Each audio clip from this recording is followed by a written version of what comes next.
오늘 이 시간에는 여호와를 경외하라, 여호와를 경외하라 라는 제목으로 하나님 말씀을 배우도록 하겠습니다. 지난주 우리는 거대한 골리앗과 다윗이 싸웠던 이야기를 배웠습니다. 자, 골리앗을 다윗이 싸워 이기게 되었습니다. 그 소문이 이스라엘 전역에 퍼지게 되었고, 다윗이 승전가를 울리며 돌아오고 있을 때 사람들이 외치죠. 사울은 천천히요, 다윗은 만만이라. 사울은 천, 다윗은 만. 사울의 천이라는 숫자에 공 하나를 붙여서 만이라고 말하면서 사울도 진짜 대단한데 다윗은 더 멋져라고 다윗을 칭찬하고 노래하는 장면을 우리가 공부하면서 배웠을 거예요. 그 모습을 보며 강하게 질투했던 사람이 있었다. 누구였지? 사울 왕이 너무너무 질투했어요. 다윗이 너무 미웠어요. 그래서 다윗을 죽이려고 합니다. 다윗이 사울을 위해 하프를 켜며 연주하고 있을 때 다윗을 향해 큰 창을 던지기도 했고요. 다윗의 집에 군대를 보내기도 했고, 다윗이 도망을 칠 때 다윗을 쫓아다니게 됩니다. 자, 다윗과 다윗의 군사 600명이 굴 속에 숨어들게 되죠. 어느 굴의 이름이 무엇이었죠? 엔게디 굴이었습니다. 엔게디 굴에 다윗과 군사 600명이 숨어 있게 되었고, 그 다윗과 군사를 무찌르기 위해서, 해치우기 위해서 사울이 몇 명을 보냈을까? 3,000명이라고 하는 어마한 숫자를 다윗을 잡기 위해서 또 보내게 됩니다. 엔게디 굴 안에 숨어 있었던 다윗과 군사들, 그리고 그 앞에 나타난 사울과 3,000명의 군사들 앞에서 우리가 분명히 배워야 할 것이 있겠습니다.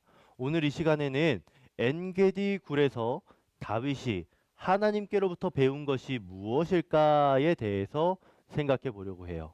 3,000명이라는 거대한 군사와 사울 앞에서, 그리고 사울을 복수할 수 있는, 사울을 죽일 수 있는 기회를 가진 그 다윗이 그 안에서 배운 것이 무엇일까? 한번 생각해 보도록 할게요. 다윗이 왕이 될 수 있도록 준비시킨 하나님의 이야기. 첫 번째로 하나님을 무엇해야 하는 것을 이 다윗이 그 안에서 배우게 됩니다. 하나님을 무엇해야 하는 것? 하나님을 여러분 경외하는 것을 다윗이 그 엔게디 굴 속에서 배웠습니다. 하나님을 무엇하는 것? 경외하는 것. 경외가 무엇일까요? 경외는 두려워하는 거예요. 또 한편으로는 너무나 좋아하는 거죠. 여러분, 그게 어떻게 가능할까요? 두려워하면서 또 한편으로 좋아하는 것. 여러분 품 안에 아주 크고 멋진 오래된 비싼 고려청자 아주 큰 도자기 그릇이 있다라고 생각해 보세요. 그런데 그 그릇이 너무너무 영롱하고 예뻐, 아름다워. 근데 그게 깨질까봐 두렵기도 해. 그게 바로 경외심이라고 생각이 들어요. 너무너무 아름답고 늘 품고 싶지만 깨질까봐 두려운 것. 그것을 경외심이라고 말할 수 있어요. 사람은 누군가를 향해서 두려워하는 마음과 함께 또 사랑하는 마음을 가질 수 있는데 그 마음을 우리가 하나님께 가져야 합니다. 자, 엔게디 굴 속에 다윗이 숨어 있을 때 사울이 그 굴 속으로 혼자 들어오는 일이 생겨요. 왜 혼자 들어왔을까? 아이고야, 아이고 배 아파 배 아파 이러면서 다리를 총총총 하면서 화장실을 찾아서 두리번거리다가 다윗이 숨어 있었던 엔게디 굴에 혼자 들어오게 됩니다. 600명의 군사들과 다윗이 그 배 아파하며 쪼그려 앉아있는 사울의 모습을 보고 있어요. 군사들이 생각하죠. 하나님이 주신 기회입니다. 빨리 저 사울을 죽여서 우리가 왕이 되면 돼요. 우리 다윗이 빨리 왕이 되시면 됩니다. 라고 이렇게 군사들이 말하는 거예요. 그때 여러분, 다윗이 똥 싸고 있었던 사울을 죽였다 안 죽였다? 죽였다 안 죽였다? 안 죽였어요. 왜 안 죽였을까요? 기름 부음 받은 하나님이 세운 왕이기 때문에, 더 쉽게 말해서 하나님을 경외했기 때문이에요. 무슨 말인지 사무엘상 24장 6절의 말씀 우리 빨간 글자 읽어보겠습니다. 시작. 자기 사람들에게 이르되 내가 손을 들어 여호와의 기름 부음을 받은 내 주를 치는 것은 여호와께서 금하시는 것이니. 다윗은 기억했던 거죠. 저 사울이 아무리 나를 싫어하고 죽이려고 할지라도 하나님이 세우신 왕이시니까 나는 그 왕을 존중하며 그 왕을 끝까지 모시며 살아야 해. 그게 바로 하나님을 경외하는 거야. 라는 것을 다윗은 잊지 않았던 거예요. 다윗은 엔게디 굴 속에서도 하나님을 경외하는 것을 기억했습니다. 여러분도 마찬가지예요. 하나님께서 여러분에게 여러분이 섬기도록 사람들을 세우셨어요. 누가 있을까요? 부모님이 있고요. 선생님이 있고요. 목사님이 있고요. 그 밖에 여러분 이 나라를 다스리는 지도자들도 있을 거예요. 우리가 하나님을 경외한다는 것은 어떻게 하는 것이냐? 하나님이 세우신 사람들, 하나님이 우리가 그분들을 공경하도록 세우신 사람들을 존중하며 두려워하는 것이 우리가 하나님을 경외하는 방법이 되겠습니다. 아시겠죠, 여러분? 하나님을 경외하는 것, 다윗이 첫 번째로 배운 것이 되겠습니다. 두 번째 이야기 볼게요. 엔게디 굴에서 다윗이 배운 두 번째는요, 바로 내모를 맡기는 것이 되겠습니다. 내모를 맡긴다. 다윗이 이걸 정말 중요하게 배웠어요. 무엇일까요? 첫 번째와 비슷하고도 닮은 이야기일 수 있어요. 무엇일까? 바로 여러분 이겁니다. 심판을 맡기는 거예요. 심판을 맡기는 것. 자, 다윗이 사울에게 말하게 됩니다. 언제 말했을까요? 사울이 응가 똥을 싸고 있을 때 몰래 사울에게 다가가 사울의 겉옷을 잘라 왔습니다.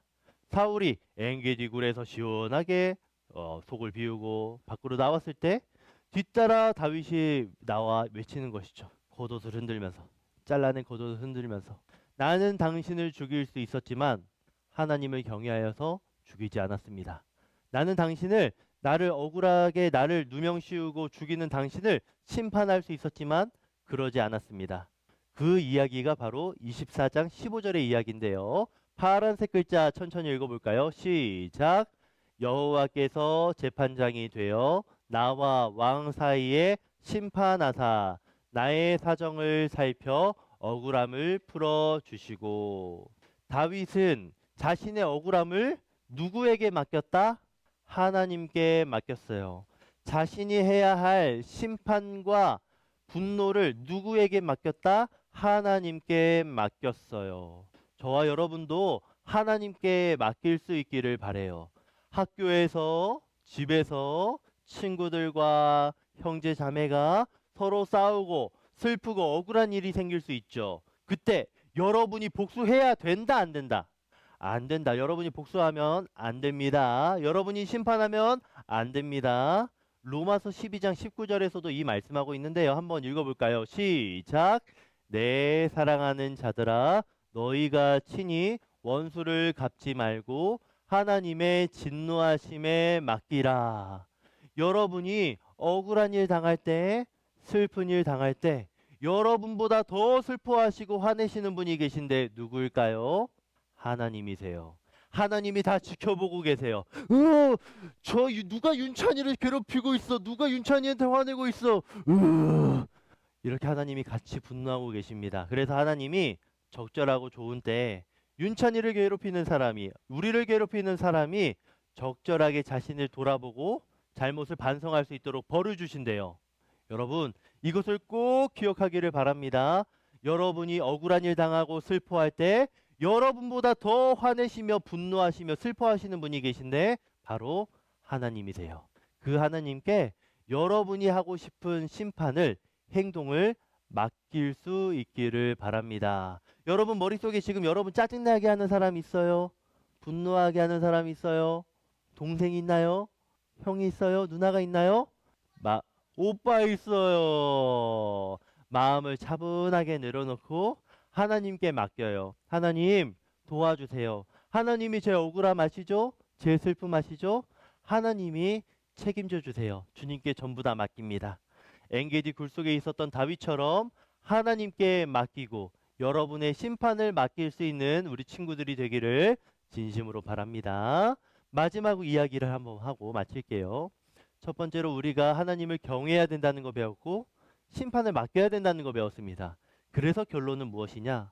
여러분, 우리가 악과 싸워 이길 수 있는데요. 무엇으로 악을 이겨야 할까요? 한 글자예요. 악에 반대되는 것 뭐라고요? 맞습니다. 선이 되겠습니다. 시온이 선이 되겠습니다. 자, 여러분 선이 무엇이죠? 맞아요. 착한 마음. 여러분 한자를 공부하면은 나중에 착할 선이라고 나중에 배우게 될 겁니다. 여러분 다윗이 너무너무 억울했어요. 다윗에게 일어난 일들을 한번 정리해 볼까요? 사울이 다윗을 죽이려고 했고 다윗을 계속 괴롭혔어요. 3천 명이나 되는 사람들을 데리고 다윗을 죽이려고 합니다. 그런데 다윗은 사울을 죽일 수 있었지만 사울을 살려줬어요. 그 대신에 겉옷만 잘라냈습니다. 그 결과 사울이 눈물을 흘렸고 자신의 잘못을 인정했어요. 다윗이 진짜 이겼던 것이죠.